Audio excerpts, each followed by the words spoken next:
Signorina be taking lunch? Lunch? Oh, yes, thank you. The next coach, Signorina. Luncheon is now being served.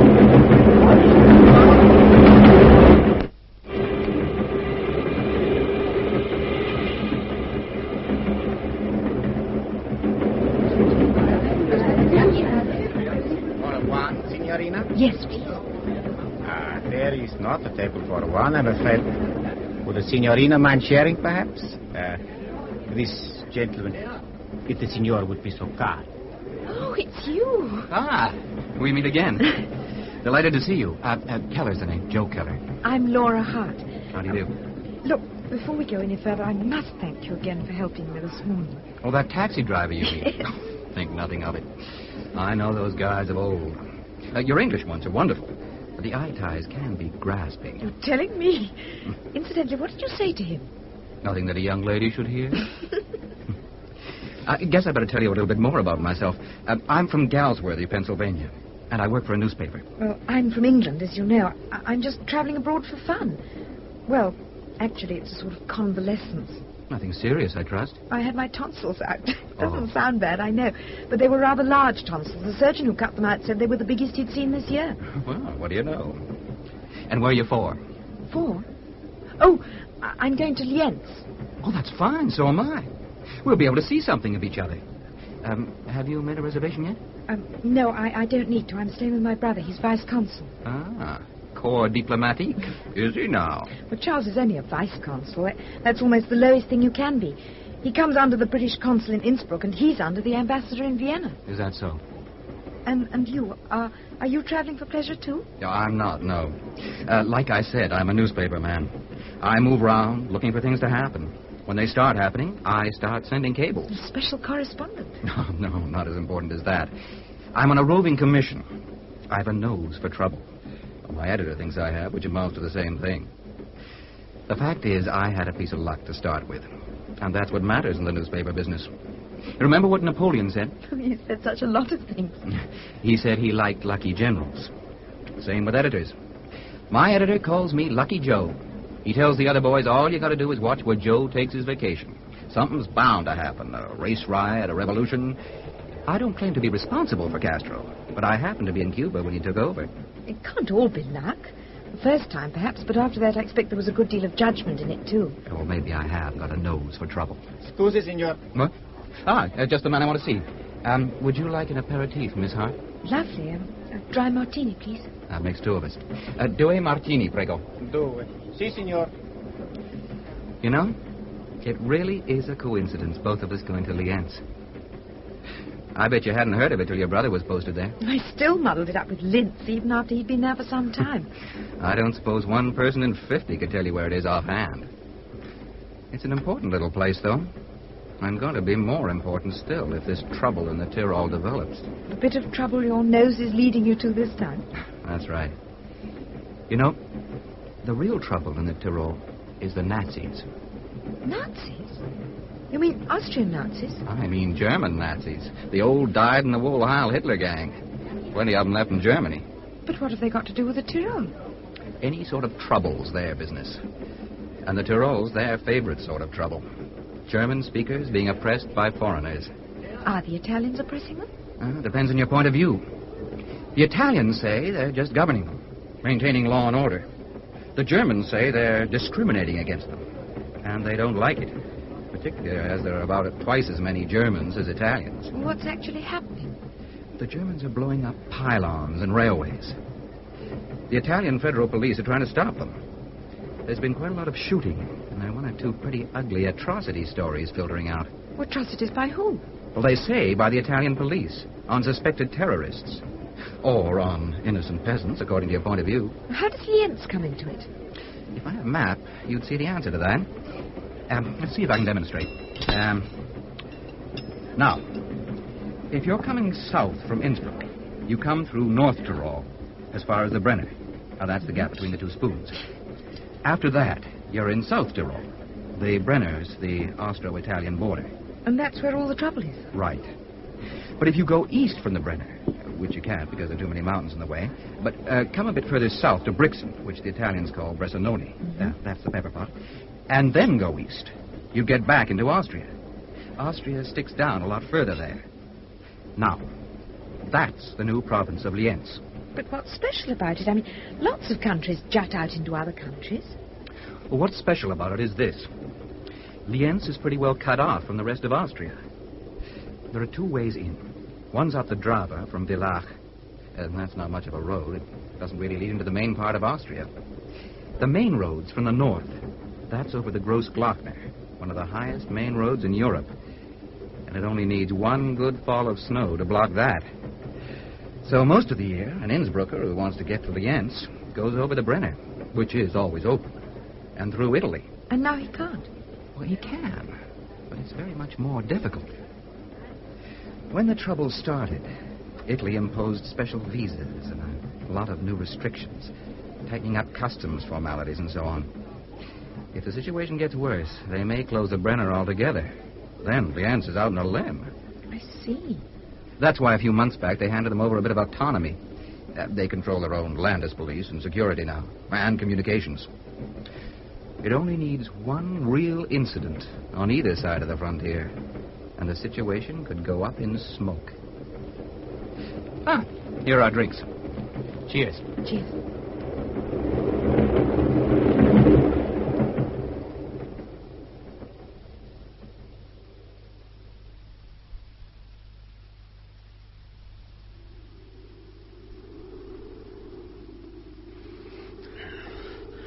All right, so far I've been Boschetto.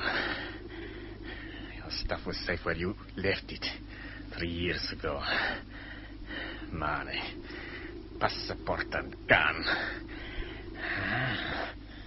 Getting dark now. And the long walk to Lienz. Well, here goes. Mist lying on the meadow. So much the better.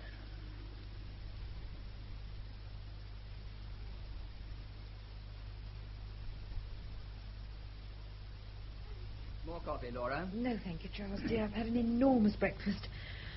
Oh, it's wonderful to be here.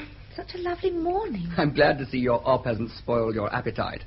Always were a guzzle-guts, weren't you? Truly brotherly remark. Are you going to your old consulate now? Yes, must, I'm afraid. I'm glad you're feeling all right, though, because you're going to have a rather crowded program. We've got Herr Humboldt coming to dinner. He's the Hofrat. Goodness. He accepted the invitation some time ago. Though I fancy he'd like to get out of it now. Why? Well, he's got rather a lot on his hands.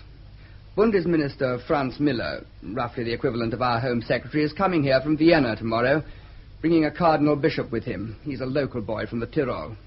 The militia's turning out in force. The bishop's going to bless a new set of colours, which Miller will present to them. It'll be the biggest show they had in Lienz for years. Oh, your invitation card for the parade, by the way. How grand. Guest of the diplomatic corps. Mm. What's this big red bird at the top? Looks like an eagle. Or is it a dove? Oh, a bit of both, I'd say. Humboldt's bringing Helmut Angel. Who's he? Well, he's a good climber. He drives a French racing car very well indeed.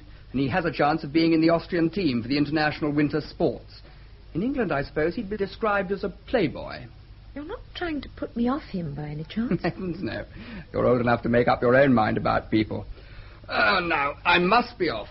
You're sure you'll be all right? I shall be fine. I'm going for a walk this afternoon. Don't go wandering off into the mountains. I wasn't intending to wander any further than the nearest shops. What's wrong with the mountains, anyway? Your Frau Rosa said much the same thing when she brought my tea this morning. Well, a regular succession of people, mostly English, go out for walks on the mountains here and just don't come back. What happens to them? They're usually found at the bottom of precipices. Oh, how awful. Well, don't worry, Charles. I shan't run any risks of that sort, I promise you.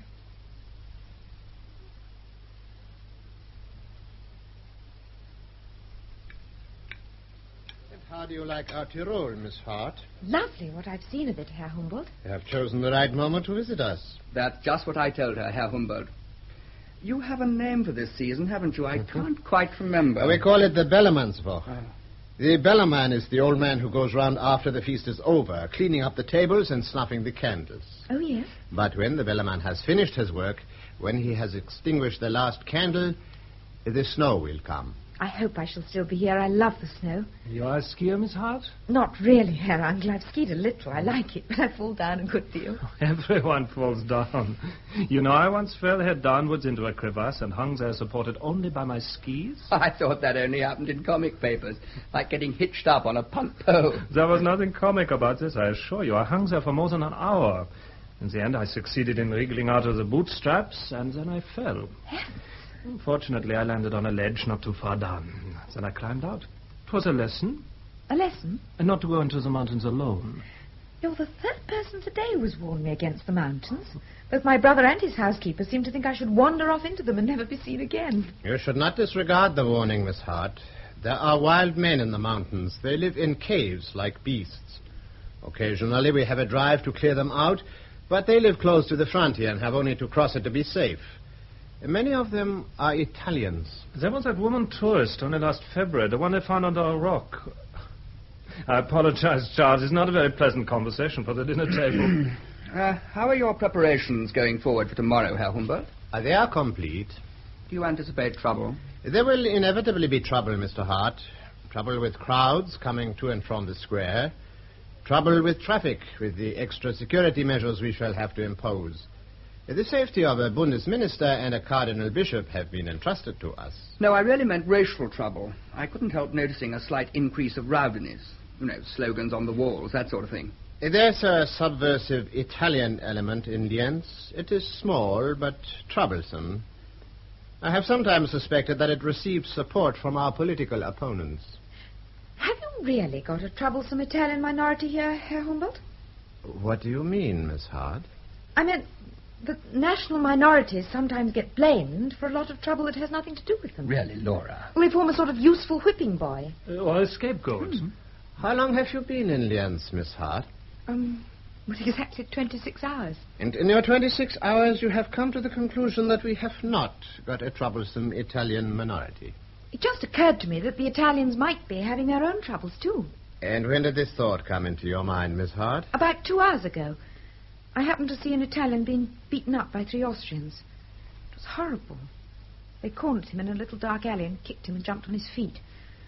I heard him screaming and I told them to stop, but they just laughed. Did you report the incident? I told the first policeman I saw, but he didn't seem to want to take it very seriously. He discouraged you from making a statement? No, I wouldn't say that. And did he invite you to make one? Yes, as a matter of fact, he did. And you refused? Yes. He said it was probably apprentices or students. He evidently thought I was exaggerating. Yes. Coffee in the next room.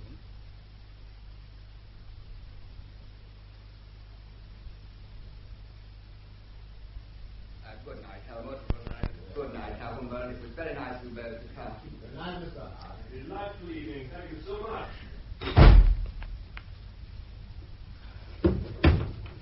Really, Laura? I'm sorry, Charles. I can see I'm not cut out to be a diplomat. But you must admit he provoked me. I thought you provoked him. He treated me as if I were a child. Well, he's got a lot on his mind just now. Such as what?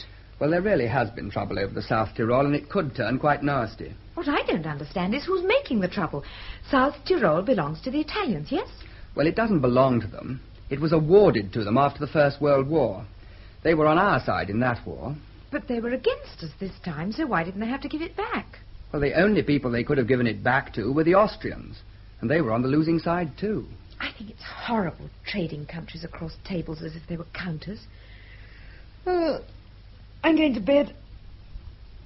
I suppose there's no truth in the rumour that the trouble's being stirred up by ex-Nazis? I don't think so. Who put that idea into your head? An American called Joe Keller. I met him on the train. He has an infallible nose for trouble. He told me so himself.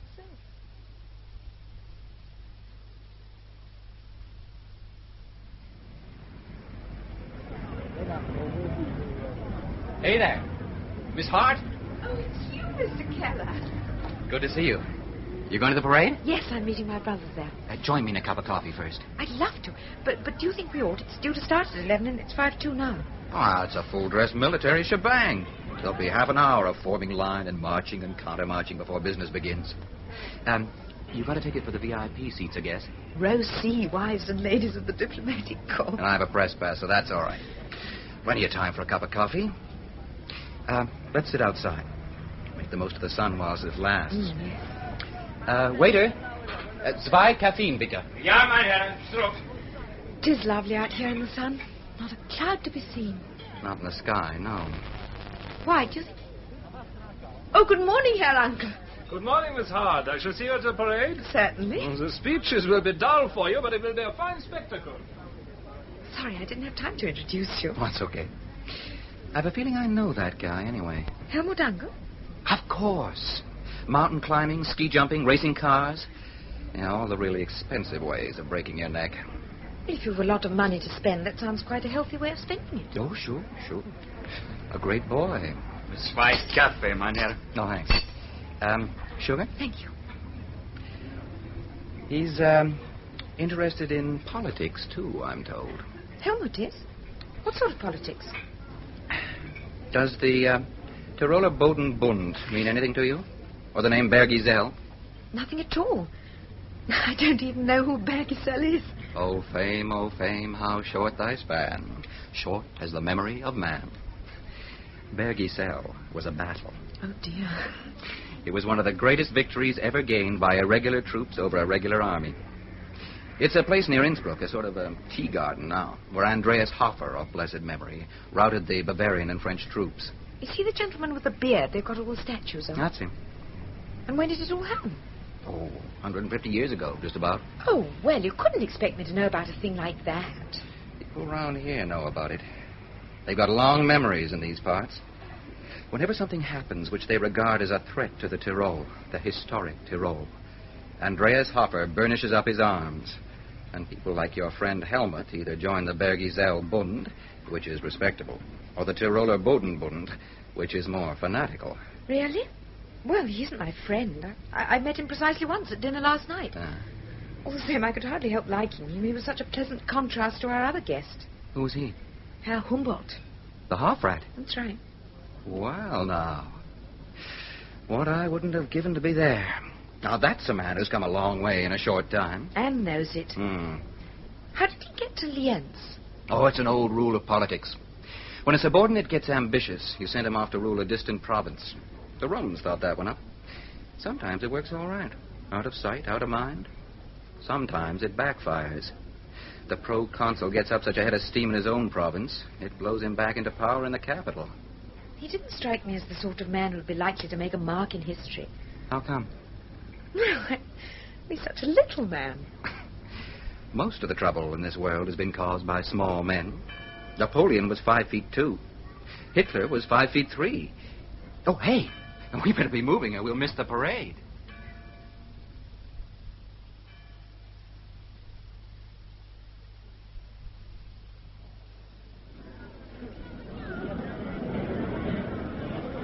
Lovely seat Joe's got me.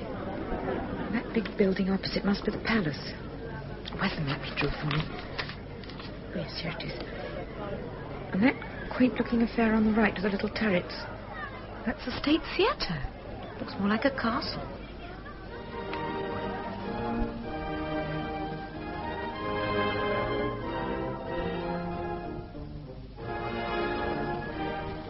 There's old Humboldt on the platform, stiff as a poker. Cardinal Bishop's a fine-looking man. How becoming white is with the red cardinal's hat. He looks like a very tall candle.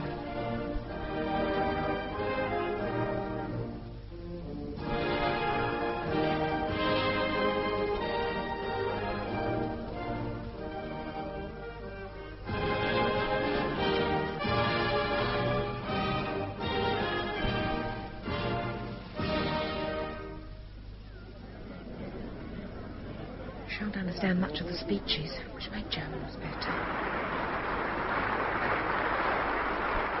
Here goes Humboldt now. Liebe Einwohner von Jens, wir sind heute stolz und glücklich, unseren hochverehrten Landsmann, seiner Eminenz, den Kardinalbischof Humbert, in unsere Mitte.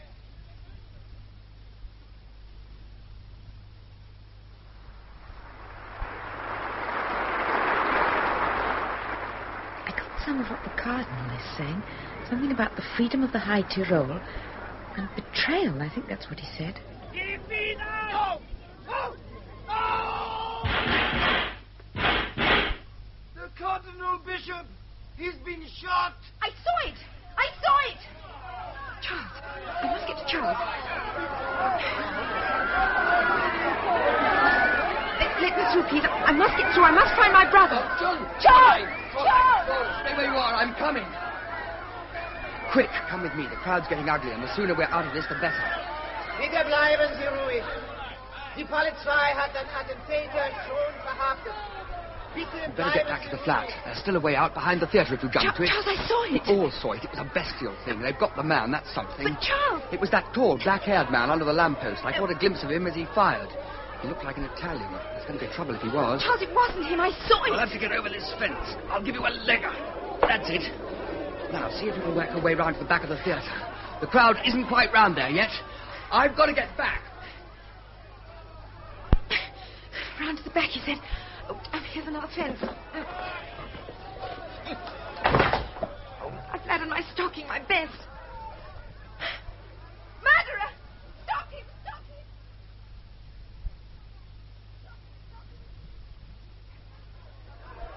That fair man! Stop him! Stop him, I tell you! He came out of the theatre by a little door at the back. Fascism! What is it in German? Der Junge, that's it, der Junge, das Blond. What is happening? Oh, it's you, Miss Hart. Oh, Helmut, thank heaven you've come. Listen, that fair-haired man pushing through the crowd. Oh, look, never mind him. We must get out of here before they start getting rough. Come on. But listen. Come on, my car's just around the corner.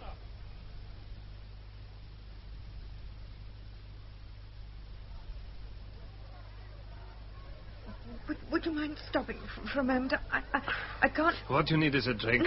I have a flask here. This will put you right. Now, go on, drink. Oh, what is it? It's schnapps. Go on. You won't like it, but it will do you good. I'm all right now. What were you crashing about in the crowd for? They were beginning to get angry. It was the man. Oh, which man? He was quite young. He had fair hair and a rather pretty face, you know, sort of weak, but pretty. He was coming out of the theatre. And you suddenly felt an overmastering desire to chase this actor, or was he a pop singer? Not a joke. The man was a murderer. What? I told you. He was slipping out of the theatre by a side door, and I recognized him. You recognized him? Well, you remember me telling you at dinner last night about that gang of bullies that was beating up an Italian? Well, he was the leader of them. Wait, now let's get this straight. Because you recognized this man as someone you'd seen assaulting an Italian the night before, you came to the conclusion that he had a hand in shooting the bishop? I saw him do it. You saw? No, that's not quite right. I saw a gun being pointed at the bishop through a gap in one of the circular windows. The theatre, in the turret by the porch. Oh, then what? A flash? Smoke? I can't be sure. In fact, you really saw nothing at all. You don't believe me, do you? Well, the idea in my part of the crowd was that the shooting was done by an Italian. Apparently he was shouting and waving while the bishop was speaking, then he pulled out a gun and shot him. There was a man, yes. Oh, you saw him there? He was with a group of people under a lamppost opposite where I was sitting. But he didn't do the shooting. That was done from the theatre. By your blonde friend. Well, of course I don't know it was him. But if he wasn't mixed up in it, why was he sneaking out of the theatre by the back way? Perhaps he works there and was watching the parade from one of the windows. Then why did he run away when he saw me? Now that, I agree, is quite inexplicable. Now, look, there goes the reservists. Colonel Julius is doing his stuff. Colonel Julius? Julius Schatzmann, otherwise a Grey Bear, our respected chief of security. Sounds as if there may be trouble. The consulate will be the safest place for you. Stay here. I'll bring the car around.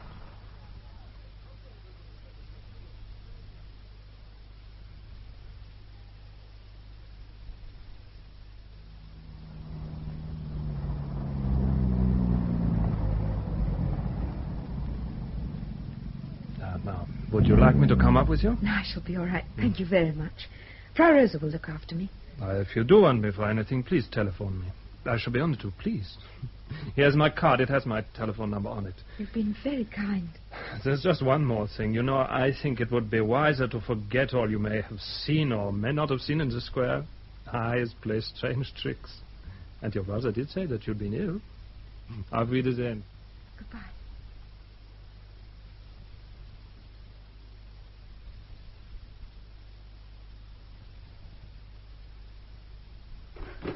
Hello, Charles. Oh, there you are, Laura. Come in, Doctor. Oh, thank you.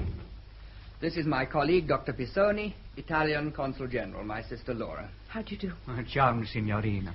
Am I glad to see you, Charles? Did you have any trouble getting back? No trouble at all. Schatzman seems to have everything under control. What happened? Well, the crowd tried to lynch the fellow. Albin Boschetto, he's called. The colonel had half a dozen truckloads of gendarmerie in reserve, and they got Boschetto away. But they had to shoot to do it. Who is Boschetto? He is an Italian from Bolzano. I understand he was released from prison after a 3-year sentence for assault and robbery yesterday. He must be mad. Oh, no other explanation is possible. An unbelievable outrage. A prince of the church. And particularly unfortunate that it should have happened when... Yes. When what? Well, Dr. Pisoni was telling me just before the parade. It isn't in the papers yet. But there was an unhappy incident last night not far from Bolzano. A group of terrorists attacked an Italian police station and 2 policemen were killed.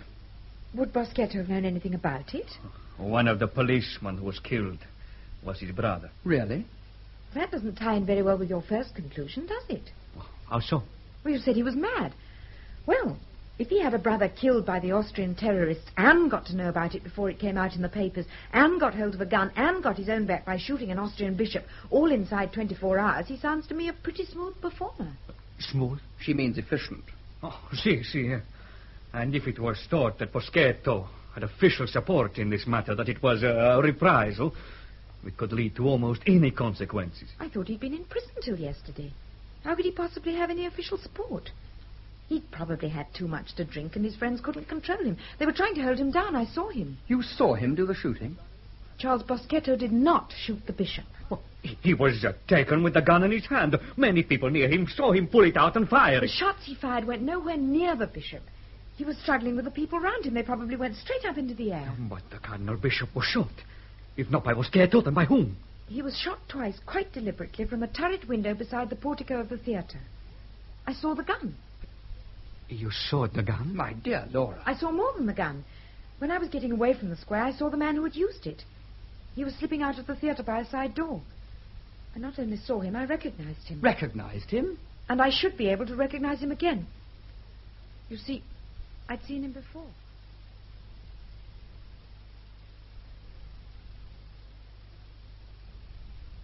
More pudding, Charles. Charles, dear, more pudding. Sorry, Laura. I was looking at the weather. It's snowing harder than ever now. Maddening that the summer's gone so quickly. I mean, only 2 hours ago at the parade, it was so gloriously sunny. It's not only that. One of our chaps is coming out from Vienna. If he doesn't get stuck on the Grossglockner, that is. Who is he? Well, his name's Evelyn Fines. He used to be at Ankara. What does he do? Well, he calls himself a commercial counsellor. I suppose you mean he's something quite different. Well, actually, he's our cloak and dagger expert. Secret Service, do you mean? That's the sort of thing. He's a very experienced fellow. I rang the ambassador to ask for him immediately after I got back to the office. I thought he might be a useful man to have around if anything starts. Anything involving us, I mean. What sort of thing, Charles? Well, I've no idea. At the moment, it's a sort of private fight between the Austrians and the Italians. Dr. Pisoni is taking it very seriously, and so is his government. The border at Zillian and the Brenner have both been closed. Closed? But if the frontier's shut at Zillian and the Grossglockner's blocked by snow, well, just how does anyone get to Lienz, or out of it, for that matter? Well, there's a lower road to Villach and Klagenfurt. But that gets blocked, too, if we have any real snow. Could you fly? There isn't an airfield near Lienz that I'd care to land on. Not in this weather. Bitte, there is waiting a telephone call for you, mein Herr. Oh, thank you, Frau Rosa. I may clear the table, Fräulein? Thank you, yes, we've quite finished. And it was a delicious lunch, Frau Rosa. Oh, danke schön, Fräulein. Here, let me help you with those. What a shame the snow has come so soon. Ja, Fräulein, now the summer is gone. The fine weather is over. Oh, danke bestens, Fräulein. I take away the dishes, put in more wood for the stove. You'd better get your hat and coat, Laura. Why? We're wanted. That was Colonel Julius. Wants us? Well, actually, it's you he asked for. But I think I'd better come along, too, don't you? You certainly needn't imagine I'm going alone, Charles.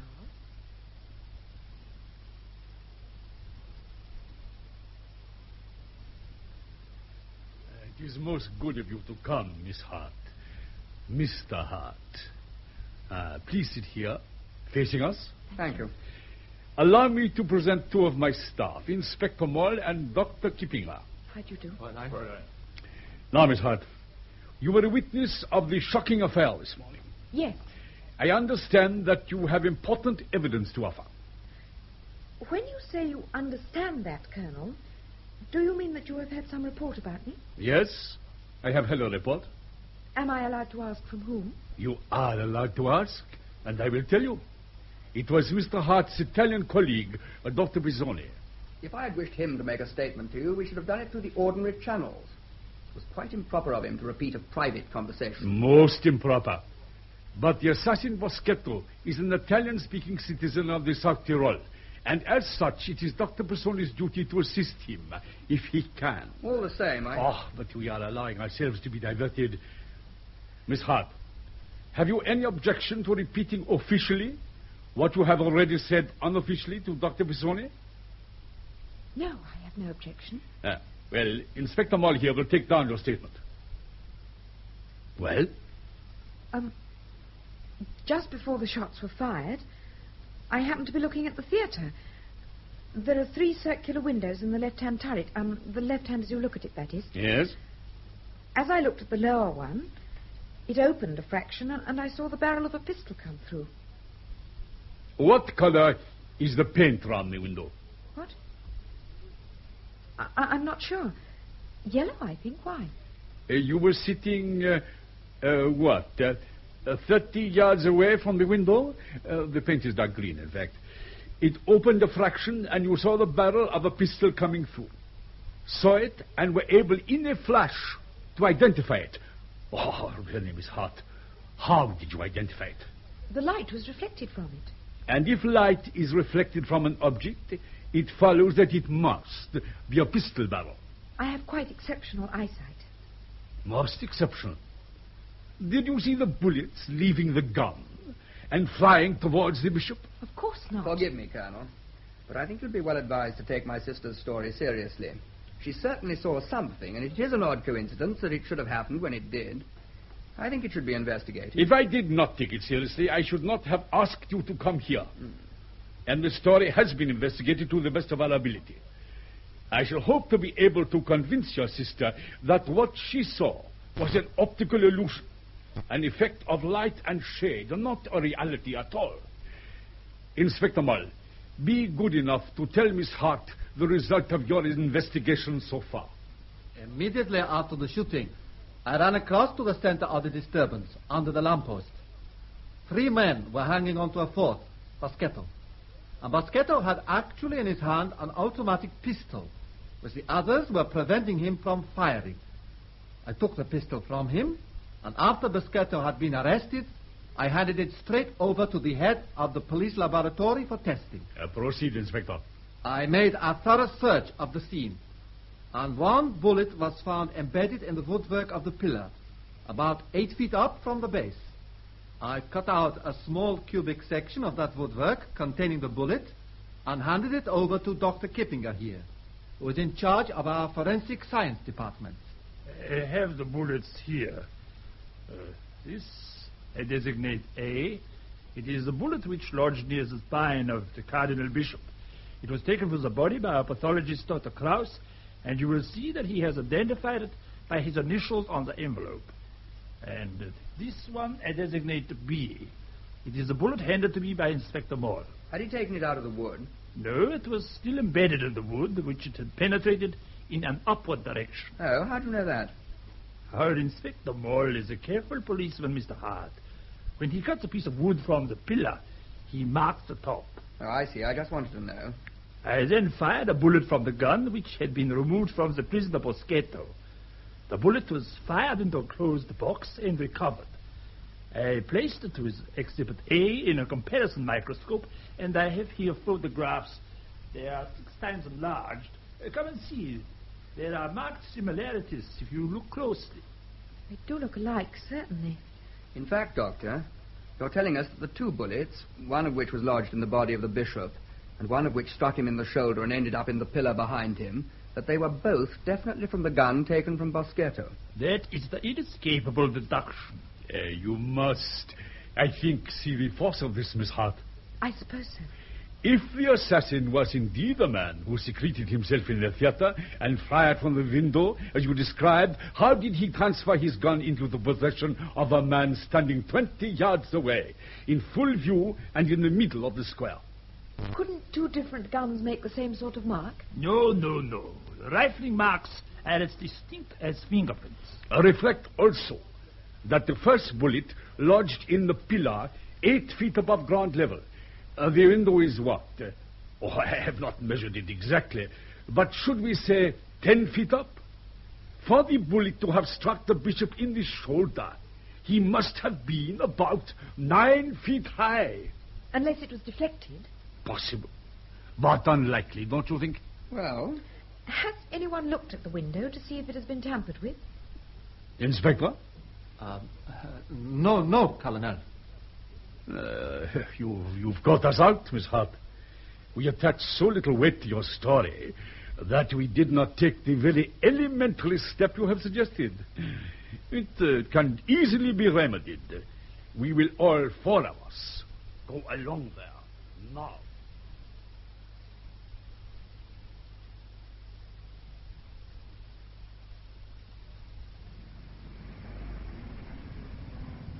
Hop in, Laura, my dear. I'll drop you at the flat, and I have to go and see the Hofrat. Thank you, Charles.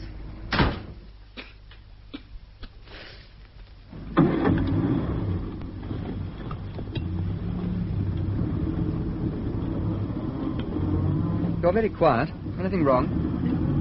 That room in the theatre was so dusty. Stuffy little place. Obviously hadn't been used for years. It doesn't look as if it's been used, but so much dust is, well, unnatural.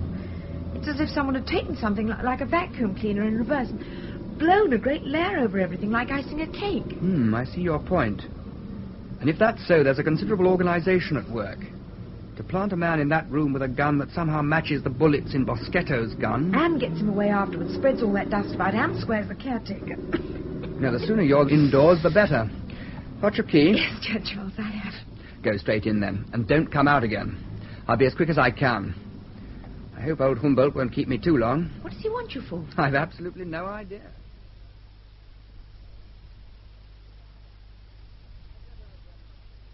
Sit down, Mr. Hart. Oh, thank you. I gather that you are now convinced that the story being put about by your sister has no foundation in fact? I'm not sure that I've reached any conclusion on the point yet. You have been shown the evidence. I've been shown some evidence. What other conclusion can there be than that His Eminence was assassinated by the Italian Boschetto? I should like to correct the record in one particular. My sister's story, as you call it, is not being put about by her or by me. She talked in confidence to me and to my Italian colleague. For reasons best known to himself, Dr. Pisoni passed the information on to Colonel Schatzman. If anyone has publicized her story, it would appear to be your officials. She has repeated it to no one? So far as I am aware, no. Then how do you account for the fact that one of my personal aides learned of this fiction from Herr Helmut Angel? I imagine he heard it from Colonel Schatzman or Dr. Pisoni. Within 30 minutes of the shooting. Your Excellency, if you and your police are perfectly convinced that my sister's story is a figment of her imagination, why do you attach any importance to it at all? Do you really wish to know, or is the question a rhetorical one? Yes, I certainly wish to know. Just after midday, a private car drove into the inner courtyard just below here. The driver had a pass and gave the name of one of our medical officers of the health department. The sentry knew no better and let him in. It seems he went straight through and out the other side. By chance, the sentry mentioned his name to the guard commander, and he knew that the MO in question was in Vienna. The car was examined, and it contained a timing device and sufficient explosive to bring down this part of the building. Allow me to congratulate you, both personally and on behalf of Her Majesty's government, on your fortunate escape. Thank you. I gave you this information in answer to your question. We are in a very grave state of emergency, and there's only one thing to be done.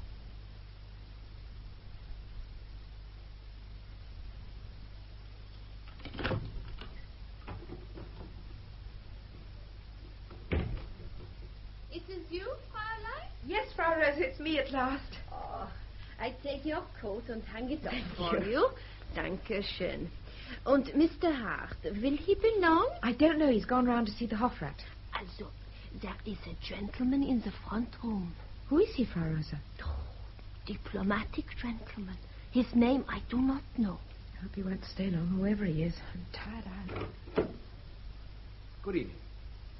Good evening. My name is Fines, Evelyn Fines. You must be the nigger in the woodpile. I beg your pardon? It is Miss Hart, isn't it? It is. And it was you who put out the story about a hidden assassin in the theatre. I didn't put out anything. I told my brother what I had seen. And I'm not at all sure that I ought to discuss it with you. Oh, I'm all right. I'm on your side. You can talk to me.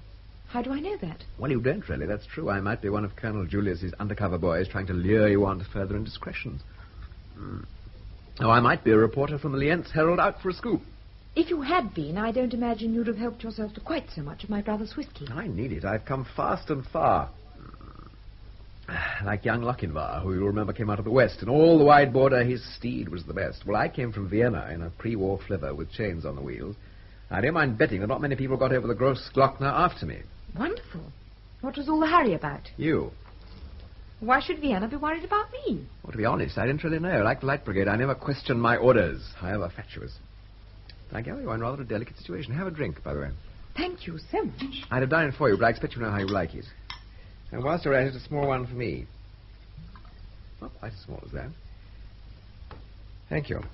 Please don't give it a thought. A delicate situation, you say? I'm afraid I can't see it. I expect you haven't really tried yet. Ah, yes, that must be it. Humboldt, you know, is three-quarters of a great man. He's got patience, drive, and imagination. He's a good organizer, and he's ruthless. The Austrian government think they sent him out here to get rid of him. I shouldn't be at all surprised if Humboldt didn't arrange the whole thing. Lienz is an ideal base for an unscrupulous man.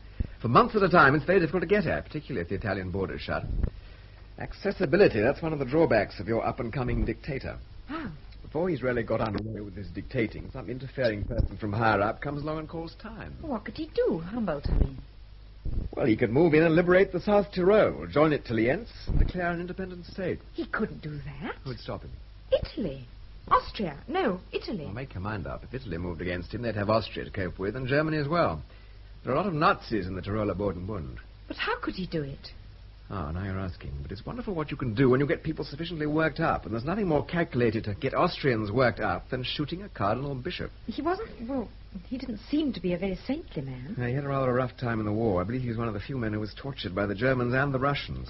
Horrible. Either the thing was unpremeditated and Humboldt is grabbing his chance with both hands, or he organized the whole thing. The chap who was supposed to have done the shooting, Albin Boschetto, he was only 2 days out of jail. It wouldn't have been impossible either to indoctrinate him or to strike a bargain with him. He didn't kill the cardinal. I was coming to that. You could easily be right. If I'd organized a drunken jailbird to shoot at someone, it was pretty essential for him to hit him. I don't think I'd take his marksmanship for granted. So I think I might have a second gun posted in the wings, just to make sure. Then you believe me? I think so, yes. Oh, thank heaven someone does. But it doesn't solve your problem, which is that everyone else in Lienz is not going to believe you. Every time you open your mouth, you're going to be branded as a dangerous agent of counter-revolution. Now, Charles. Hello, Evelyn. So you got here all right. I suppose you two have introduced yourselves. We have. I ought to have warned you about Evelyn. He's got no manners and he drinks too much. I've got other vices as well. But we've only known each other for a quarter of an hour. Well, it's going to be a case of hail and farewell, I'm afraid. She's catching the midnight train for Rome. Charles! It's orders from the boss himself. What about diplomatic privilege? Well, I wouldn't know, but I'm not arguing about it. I think on this occasion we are going to do as we're told. Whatever happens, she'll only aggravate it if she's here. All right, Charles. I'll go and get packed. Look at that. What? Oh, good Lord, a fire. Sounds as if things are hotting up. I better go and take a look. Don't get involved in anything. Don't worry, when trouble looms, there are a few people who can run faster than I can. Well, don't tempt Providence, there's a good chap. We need you.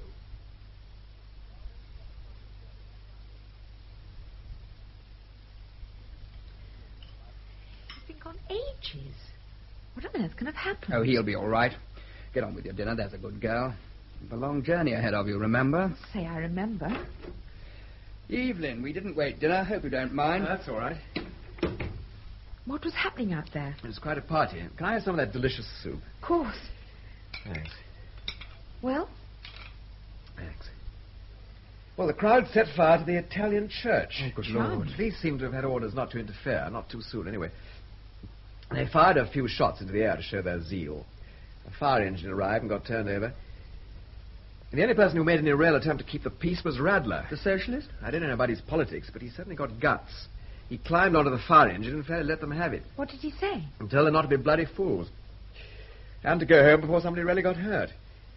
The fire was nearly out by then, and it started to snow again. I don't think there'll be any more trouble tonight. I hope not. We've got to get Laura to the station.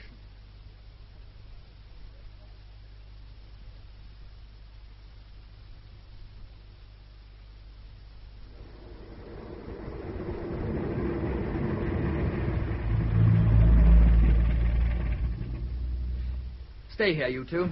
I'll just go and find out which platform you go from. It'll probably say on that notice board. It's horribly cold now, isn't it? Still, it's quiet, that's something. If there's time, we'll get something to warm us up at the buffet. Hello. There's Charles coming back already.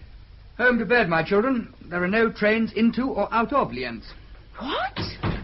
Must have been snowing pretty hard to block the line into Italy. It isn't snow that's stopping the trains. The 3-span culvert has been dynamited. They reckon it'll take at least a week to repair.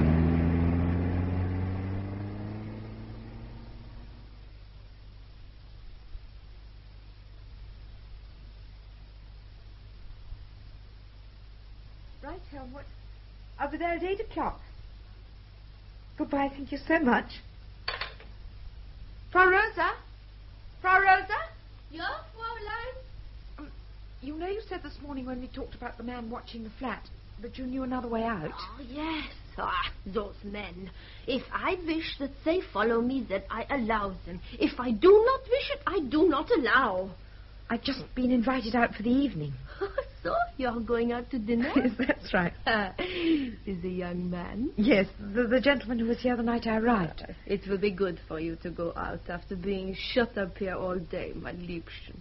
Now, when the time comes, I will show you the way out. It is through the apartment of a friend of mine, yeah? On the ground floor. He is dentist. Well, I'll leave a note for my brother if he isn't back. It's very kind of you to do this for me. Oh, it is nothing, my Liebchen. You are dining with a young man and you do not wish the police to know. For the police, I have contempt. I will see who it is. Oh, good afternoon. Is Miss Hart at home? Yeah, Fräulein Hart is at home. Will you come in, sir, please? Thank you very much. It is an American gentleman to see you. Hello there. Mr. Keller, how lovely to see you. Good to see you. Did you have any difficulty getting in? None at all. That's the advantage of living in an apartment block. Anyone can slip in with the crowd. Do sit down. Cigarette? Oh, thank you.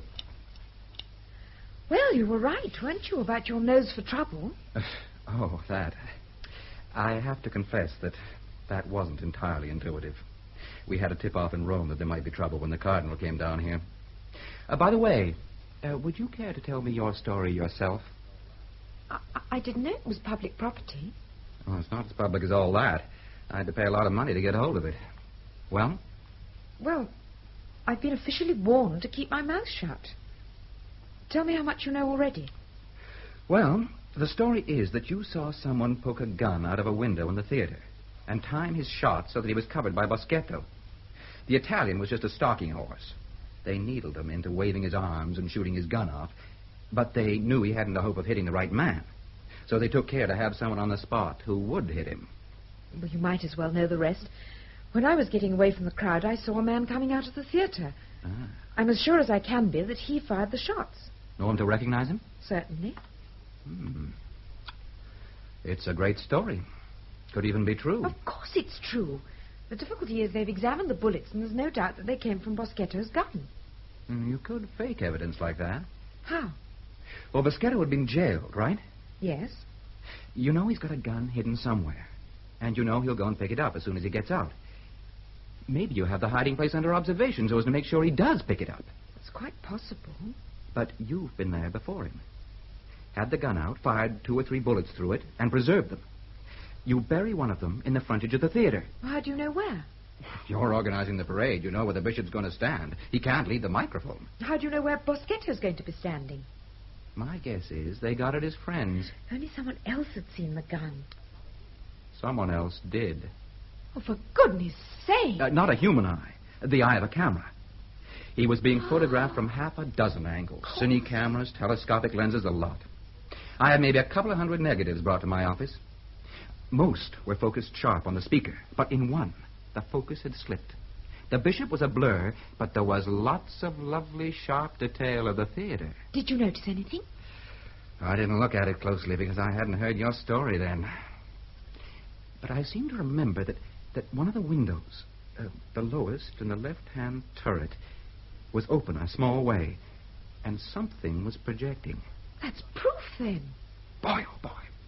If we could get that photograph, we could put it on every front page in the world. Might be an interesting exhibit at Boschetto's trial, too. It might be that. Can you get hold of it? It was in the first batch that arrived, I know that. I've only to find the name of the photographer. What are you going to do with it? I'll find some way of getting it out. Come to think of it, though, it mightn't be a bad idea if you were clear of the country before it appeared in the world's press. Curiously enough, the very same thought had occurred to me.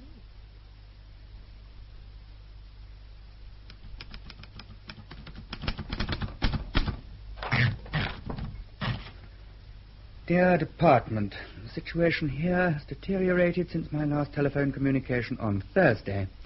The destruction of the culvert at Garvas is generally attributed to Italian saboteurs. This, coupled with the snow which is still falling, has isolated Lienz almost completely from the rest of the outside world.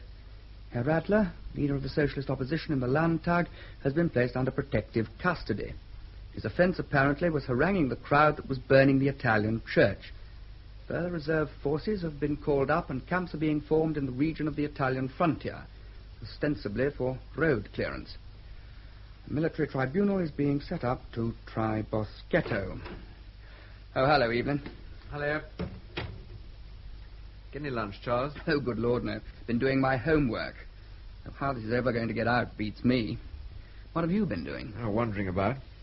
The average Lienzer simply doesn't know what to make of it. The young Austrians are solid day behind Humboldt. They're queuing to join the security force, getting issued with armbands and truncheons, and going around looking for people hit on the head. Sounds like Berlin during the putsch. Obviously, Humboldt means business, but I don't think anybody knows quite how far he intends to go. Does he know himself? I'm not sure.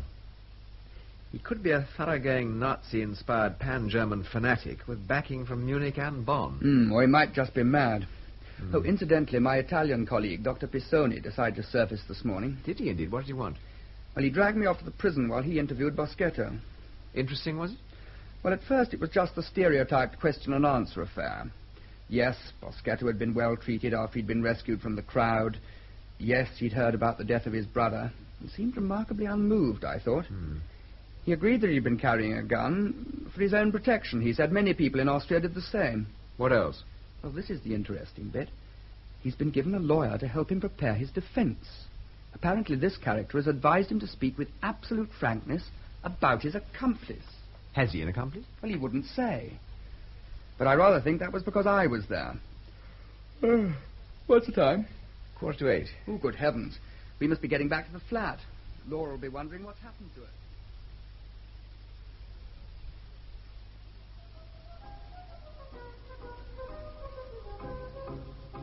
I'm glad you were able to get away. I feared your brother might forbid it. I haven't seen him since breakfast time. I don't see why he should object to you. What an incredible place this is, Helmut. You like it? I'm glad. It is one of my favorite places of Winterhouse. What is it exactly? It's a private club for people with the same enthusiasms. Sailing in summer, skiing in winter. I noticed the lake as we came by. Incidentally, what a magnificent drive you are. Oh, thank you. I have a fine car, and that is half the battle. Only half, Helmut. When we went into the skid on the ice, I thought we'd turn over. You were frightened? Not exactly. Exhilarated, I think. It was not really dangerous. I was showing off, I'm afraid. Hans? A brandy for you, Laura? Lovely. Then Hans will have 2 glasses of brandy, 2 large glasses. Ja, mein Herr. That man over there looks like a ballet dancer. He moves so lightly. You like ballet? I love it. In fact, I used to go to ballet classes when I was at school. So English schools. You learn dancing, music, to brush your teeth 3 times a day. But neither your school teachers nor your mother's teach you the only thing that really matters. And what's that? That a girl should be made ready for love. Helmut, you're exaggerating. I assure you I am not. Ah, here's our brandy. Prost. Frost? What do you mean exactly, made ready for love? Well, I mean that a girl should be taught that she's been given a body for two purposes. For making love and bearing children. That is a biological position. Civilization has added complications. Marriage, for example, is an extra. Like ballet dancing and milk after supper. Oh, you see, your mind is still at school. There are, of course, women who have never made love. They are to be pitied. Like children born with one arm. How sad that is. How very, very sad. Do not look so tragic, my pretty Laura. Come and dance with me. I'd love to. Only my legs, they feel a bit wobbly. That need not worry you. You are a dancer, ballet dancer. You told me so yourself. Come along.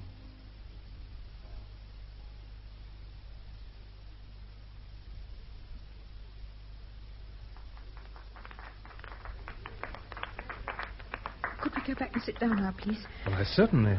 It's terribly hot in here, isn't it? There seems to be a disturbance outside. Excuse me for one moment. I must get out of here. I don't like it anymore. I feel dreadful. I'm sure I noticed a door here somewhere. Oh, yes, thank heaven. This staircase must lead somewhere.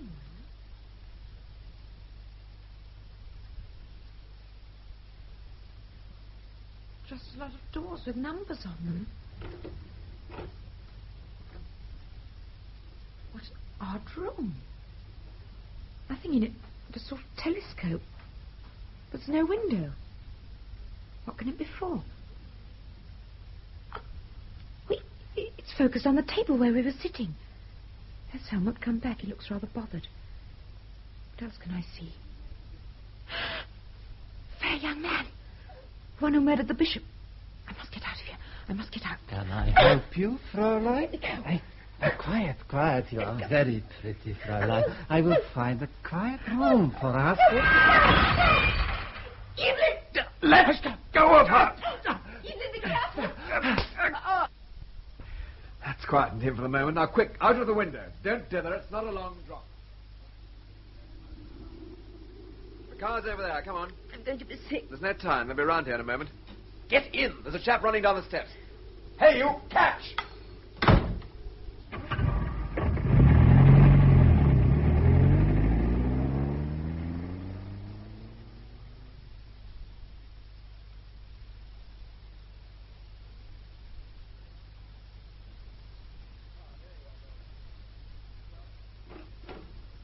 Ah, there you are, Laura. Sleep well? No, I didn't. I've a filthy headache, if you must know, and I feel as though I've been put through a mangle. I can't say I'm surprised. I suppose I ought to be grateful to you. There's no actual rule about it. Some people do feel grateful when they've been saved from making thundering asses of themselves, but mostly they don't. How was I to know Helmut was on their side? Well, you first met him when Humboldt brought him to dinner here, didn't you? Yes. You knew he was an active member of the Tiroler Bodenbund, didn't you? Yes. Well, then whose side did you expect him to be on? Well, he seemed rather nice at first. In fact, just the sort of man a girl does like to be taken out by. Depends on the girl. What do you mean? Well, I'd have thought even you would have realized by now just what he is. Well, yes, I think I did towards the end. When we were dancing together. And another thing, do you know who his current boyfriend is? Of course I don't. Hans Krimmer, your fair-haired friend, the chap you saw coming out of the theatre. Oh, no. Anyway, I still don't see what the object was. If he didn't want me, why did he take me out? Try using those small pieces of cosmic jelly sometimes referred to as your brain. You, my good Laura, represent a danger to the state. The state, just at this moment, and until the snow melts, is Hofrat Humboldt and Colonel Julius Schatzmann. They've gone to a lot of trouble to produce a certain situation, an important part of which is that Boschetto should be guilty of murder. His trial starts in 2 days' time, and you turn up out of the blue and threaten to give evidence against them. Well, in the old days, they'd have dropped you into an oubliette until people had forgotten all about you. As it is, they've got to discredit you somehow. And that was the object of last night's manoeuvres? Of course. What was it, that awful place? Well, I can only call it a pale carbon copy of the notorious Green House outside Berlin. What was that? The German Secret Service thought that one up. Object blackmail. All sorts of tastes catered for and recorded with a concealed camera. How disgusting. And what was meant to happen to me? Well, it depends how tight they got you. You'd have ended up in one of those little upstairs rooms. How did you know where I'd gone? I bought the information. I still can't think why they didn't follow us. Well, I took the distributor arms out of 6 of the 8 cars. I couldn't get the other 2, but it probably took them some time to find out which was which. Where did you put them? I threw them with the chap who was running after us. Anything else you want to know? Sounds quite horrible. I'm glad you got out of it all right, Laura. Serves me right, Evelyn says, for having been fool enough to trust Helmut. Obviously, you hadn't realized quite how far all this has gone. Briefly, what they want to do is shoot Boschetto and march into the Tyrol, in that order. Only you're standing in the way of step number 1. I haven't done anything yet. No one's even asked me to give evidence. The trouble is, such a lot of people have heard your story. It's going to look pretty funny if you don't give evidence. I'm beginning to wish I'd never come here. I wouldn't go along with that. If you hadn't, I'd never have met you. Thank you, Joe. All the same, I think it might be a sound idea if your brother made arrangements to get you out in the fairly near future. You think it's as bad as that? I should say that however bad things are now, they'd be bound to get worse when the American and European papers start featuring your story. Have you managed to get it past the censor? Oh, not yet, no. I'm planning to take it out personally.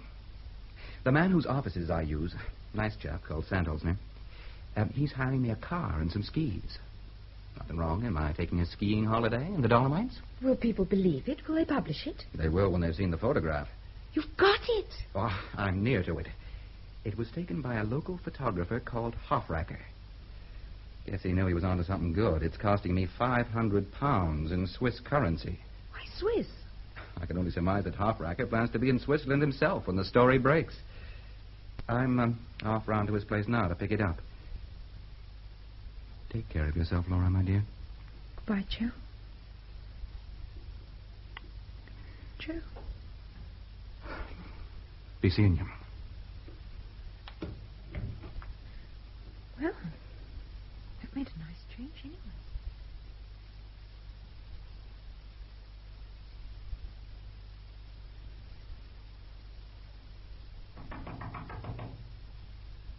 Herr Sandhoffner, are you there? Come in, Herr Keller, come in. You look upset. Did it not go according to plan? Not exactly, Herr Sandholzner. When I got there, the studio was empty. Everything had been burned. Photographs, negatives, the lot. And Hofracker had been murdered. Murdered? His body was hanging from a hook behind the door. But his neck had been broken from behind.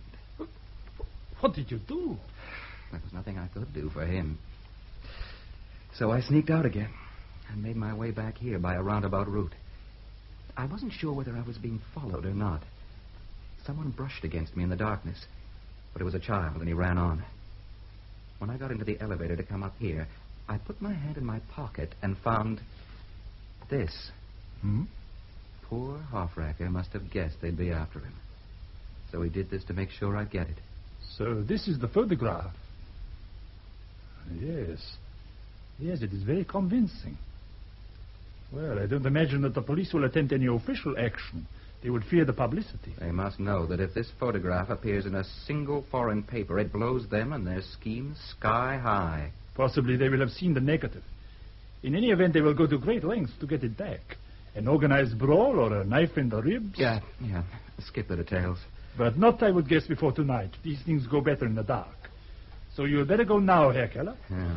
I have arranged all, the car, the skis, in the name of Peter Mauger. I have even a visiting card in that name. Here it is. Who is Peter Mauger? Oh, a rather objectionable young man who joined us last year to report the international ski events. That's fine, Herr Sandholzner.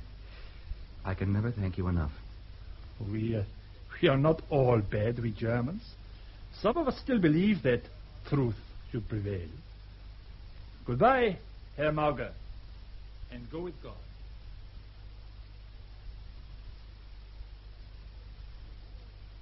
10:45. Everyone's very late this morning. What can have happened to them? Good morning, Gerhard. You are here, Herr Consul.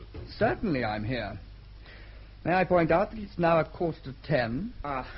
My regrets that I'm late. I have been round to find out what's wrong with the typing stuff. And what is wrong with them? Gertrude has a migraine. Rosa has boils. I'm sure they'll be all right in a day or two. I suppose we get on with opening the post. But first, Herr Consul, I must tell you. Tell me what, Gerhard? My cousin who works at police headquarters, he tells me that an American criminal yesterday committed a murder in the Oberlin suburb. An American criminal? He has been masquerading as a newspaperman. He's killed a photographer called Hofwacker in his shop. It is thought there was a dispute about money. In an endeavor to conceal the crime, he set fire to the shop. Do you happen to know his name? His name was Keller. Keller? Well, that's very interesting. I presume he's been arrested? No. He escaped the police, and the gendarmerie seem to have no orders to stop him. We'd better see what they want. Yes, Herr Consul. The Vice Consul is here. Yes. Mr. Hart. Good morning, Inspector Moll. What can I do for you? I have a message from the Hofrat. You are to accompany me immediately to government headquarters. Well, well. I'm always at the disposal of the Hofrat.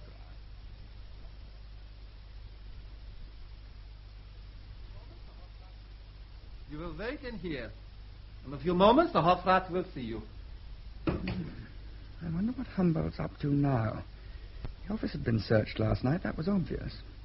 In fact, they hadn't troubled to hide their traces. Good day, Herr Consul. Good day, Colonel Schatzman. Is it you or your master that I've been brought here under armored escort to see? The Hofrat asked for you. Asked is one way of putting it. But I am glad you've arrived in good time, since it enables me to have words with you first. I have reached an age when all I seek is a quiet life. I shall deny this if you repeat it. But between ourselves, I consider the South Tyrolese are very happy as they are. And I do not think either side will find any advantage in the coming Anschluss. You speak of it as a certainty. Well, let us say a distinct possibility. But the point of my remarks is this. Where a prize of that magnitude seems to be within reach of a man like my master, he will not be scrupulous in disposing of obstacles. Your sister is an obstacle. I fail to see it. So many people have now heard her story. So many more people will soon hear it, that if we fail to call her as a witness at Boschetto's trial, it will be imagined that what she says is true. And if Boschetto is not found guilty, the spark will be lacking. The people will not march. I fail to see what I can do about it. A proposal will be made to you. I urge you most strongly to accept it. It is my official duty to do so. But if you are quite unable to do so, I might be able to suggest an alternative. Oh, come. We must not keep the Hofrat waiting. I take it that you know this murderer, this American journalist Keller. I have never met Mr. Keller. He appears to have been on friendly terms with your sister. He, too, came here from Rome. You may be right. Is it important? In the light of the latest developments, it is. What developments are those? Yesterday, the assassin Boschetto made a full confession. It was planned in Rome. Boschetto was selected as a simple-minded patriot with a grudge. He was given a gun immediately he left prison, and also a great deal to drink. He must be a very simple man to perform in front of a crowd of witnesses an act which must inevitably result in his own destruction. Quite so. The plotters in Rome had arranged for an accomplice to be present. An accomplice who would swear that Boschetto was not the killer, that the shooting was done by a mysterious unknown assassin concealed in the theater. In a word, Boschetto's confession has made your sister's part in the matter all too clear. If you have any independent proof of this outrageous allegation, I should like to see it. We have no time for independent proof. Boschetto's trial starts tomorrow. We have, however, prepared a short statement for your sister to sign. Having done so, she may leave the country. I can assure you she will sign no such statement. Then Boschetto and your sister, being accomplices, will have to stand trial together. That is the only alternative. Why shouldn't I sign this confession of theirs? I could always deny it afterwards. It isn't only that I'm against signing things that aren't true, but I'm far from certain that they'd keep their part of the bargain. Once they'd got your confession, they'd think up some reason for keeping you here and putting you on trial, too. What do you think I ought to do, then? You've got to get out without Humboldt's kind help. Evelyn's out now seeing if he can make any useful contacts. It's no use getting you out of the flat unless we can get you out of the country, too. Equally, it's no good finding a way out of the country unless you can get me out of the flat. I expect we shall think of something. Hello, Evelyn. Any luck? I think I can say so, yes.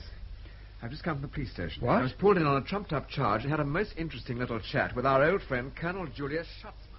I regret any inconvenience you are being caused, Captain Fines. Don't mention it, my dear Colonel. I always wanted to see the inside of a prison cell without actually having to commit a crime to do so. You've not lost your sense of humor, I see. I wish to discuss with you the highly unfortunate situation which has arisen. Unfortunate for whom? For Mr. Hart, and even more so for his sister. The notorious assassin. It is not a matter for joking. That's where you're wrong. The idea of Miss Hart as an assassin, or even being remotely connected with assassins, is so ludicrous that even Hofrat Humboldt must find it difficult to stop sniggering when he suggests it. Young girls do foolish things. They don't shoot bishops, or even help other people to shoot them. In the present atmosphere, people will believe almost anything. Quite so, but how long can you keep the pressure up if a court should fail to find Boschetto guilty? Oh, there is little doubt about the verdict of the court. But not no doubt at all. Suppose the court says we've all heard some story about a shot fired from the theatre. We'd like to postpone our verdict until the lady in question has given evidence. What do you do then? Postpone the invasion of the South Tyrol? You can't keep your chaps hanging about forever on the border, you know. They'll get chilblains. You are an intelligent man, Captain Fines. But although you state the difficulties with great clarity, you do not suggest any solution. Have you got a solution? Yes, I have. And had he? He had indeed. At 6 o'clock tomorrow morning, Laura and I are to leave by the back entrance. My car will be parked round the corner. Colonel Julius says he can arrange to have his own men actually on guard at the time, but it must be before the guard changes. He can't guarantee their successors. Why would he do that? Well, it's a sort of compromise. He wants Laura to slip off quietly without making a confession. Then people will think that as she's run away, she's thought better of it and the trial can proceed. Is it Schutzmann's idea or Humboldt's? According to Julius, it's his own idea. He says he's certain Humboldt wouldn't agree to it. Humboldt wants a full confession, signed, sealed, and delivered. Do you believe him? That's a terribly difficult question. Vienna may be quite determined to stand no nonsense from Humboldt, and Julius would know this. He controls communications and intelligence, and he'd know that the Tyrol putsch would be a flop. And once he knew that, you can bet your life he'd swap horses. On the other hand... Yes? Julius may be in his body and soul, planning to get Laura out of the flat so that she can be picked up trying to escape. That would save an international incident. And which idea do you think is correct? I think the Colonel's playing this one straight. Straight with us, that is, and crooked with Humboldt. He's been backing both sides of the board and laying off his bets for so long that it's second nature with him. Laura? Yes? You're taking the main risk. What do you say? I'm willing to try it if Evelyn is. Right then, 6 o'clock tomorrow morning. Put on plenty of warm clothes.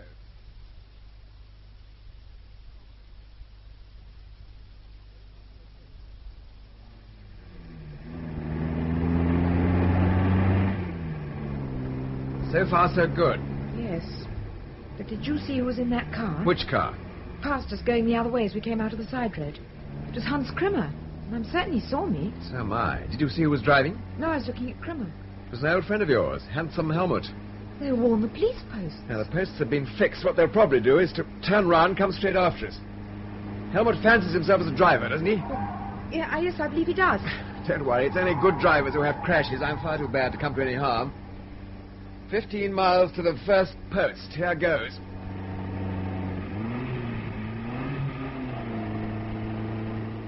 Luckily, no one could go very fast on this stretch. Is it like this all the way? More or less. The road keeps to the left bank of the river. So long as we keep to the road. What did you say?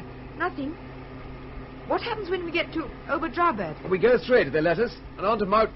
But I doubt if we shall get that far. Why not? Well, the Plurken Pass has been snowed up for weeks. We leave the car in Mountain and find a man called Rudy who'll take you across into Italy. Look. What? No, don't look. What's the matter? There's another car behind us. I'm pretty sure it's Helmut's. Damn and blast. I thought we'd dodge them.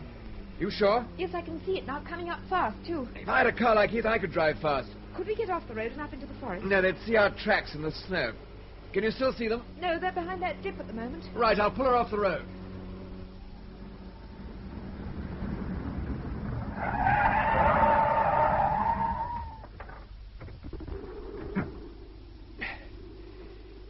These logs.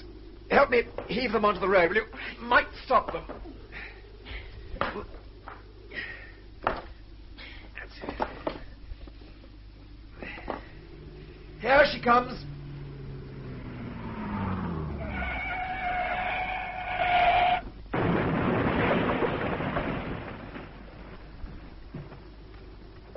Heavens. Gone over the edge. And it's a 500-foot drop. I don't care about Grimmer. Sorry about Helmut. We'd better things to do and be sorry. Help me put these logs back as near as possible like they were. Why? Well, it may have escaped your attention, but we've just written off the ruler's right-hand man and the right-hand man's #1 boyfriend. We're not out of Lienz yet. If you want to be charged with double murder, I don't. That looks all right. I'll shovel some snow on top. Yes, and if I roll this boulder down onto the road, it'll look more like an accident. Pass me that stick to leverage up, will you? Thanks. Now then.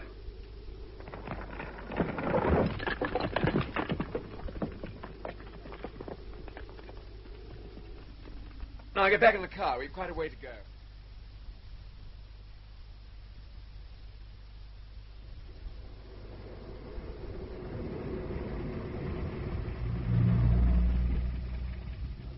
Take a look at that. That Italy? Frontier runs along the top of that ridge. How far? 6 or 7 miles, the crow flies. If we were crows, we could be in Italy in about half an hour. An inspiring thought. What do we do now? Park the car and walk to Rudy's farm. We should be all right if the snow isn't too deep. What happens if it is too deep? You have a remarkable flair for asking unanswerable questions. Presumably we shall sink into it and stay there in a state of suspended animation until next spring. When the snow melts, they will find us clasped in each other's arms. I can hardly wait. Oh, come on. We haven't got all that much time.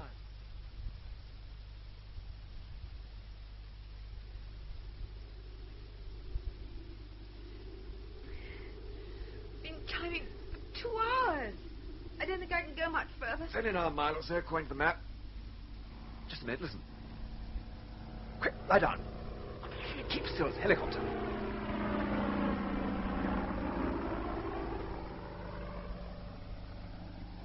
They saw us. I don't know, I don't think so. Thank God for the trees. If we'd been in the open, they couldn't have missed us. Now, come on, we've got to hurry. I can't go any faster, really, and I can't. We've got to get under cover before that flying mousetrap gets back. Look, you can see the roof of the farm. It's all downhill now. Thank God for that.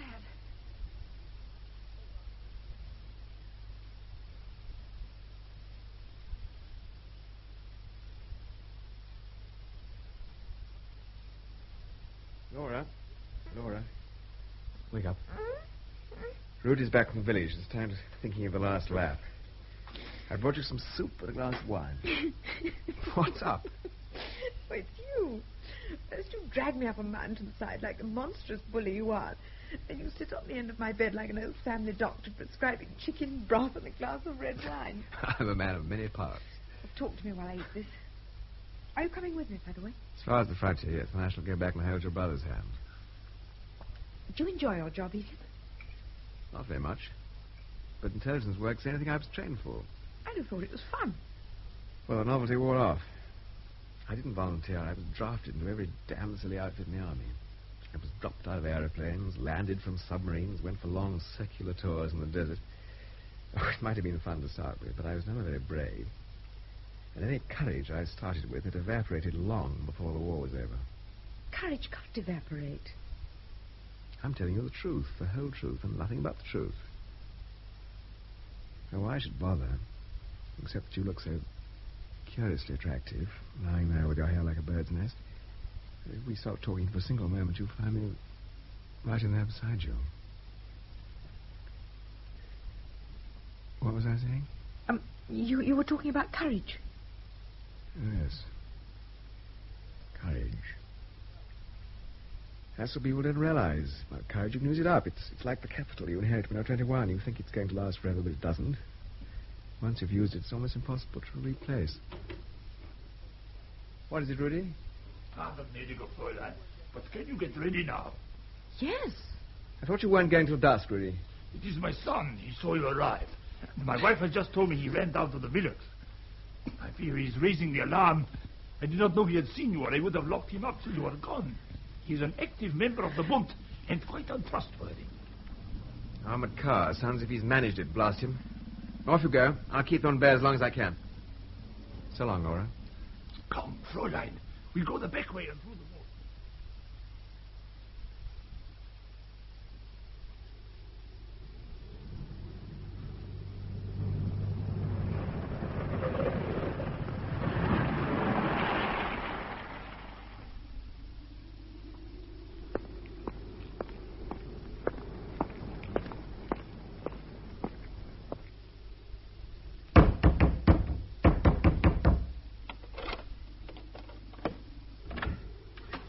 parachute troop? 12th Regiment, 2nd Airborne Division from Vienna. Major Ansbacher. Captain, fine. Then am I glad to see you. The 1st Division has already taken control at the ends. Our orders are to disarm certain irregular troops which have been formed in the frontier area. I'm sure you won't have any trouble over that. I wonder if you could spare a few men to go after Miss Hart. The consul's sister, the lady all the newspapers are speaking of? That's the one. I didn't realize she'd got with the papers there. In all the papers. It will be a pleasure to help. You have to hurry. She's had quite a start, and she's got the best guide in the Tyrol.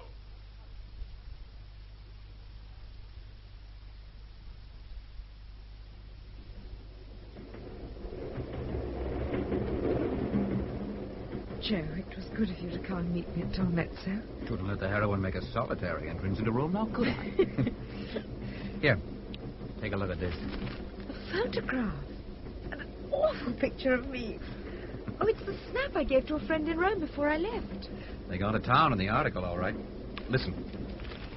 Alone and threatened by the powers of a police state, this English girl stood up for the truth and vindicated it. More, by her courageous stand, she delayed the plans of a dictator and gave the central power in Vienna time to restore control. Goodness. The safety of the South Tyrol lay in her small hands, and she did not let it fall. Well, Laura, honey, we'll be in Rome in a few minutes for a civic welcome, and after that... Yes, Joe? Will you do something even more heroic? Marry a newspaper man? I can think of nothing I'd like more. Darling Joe.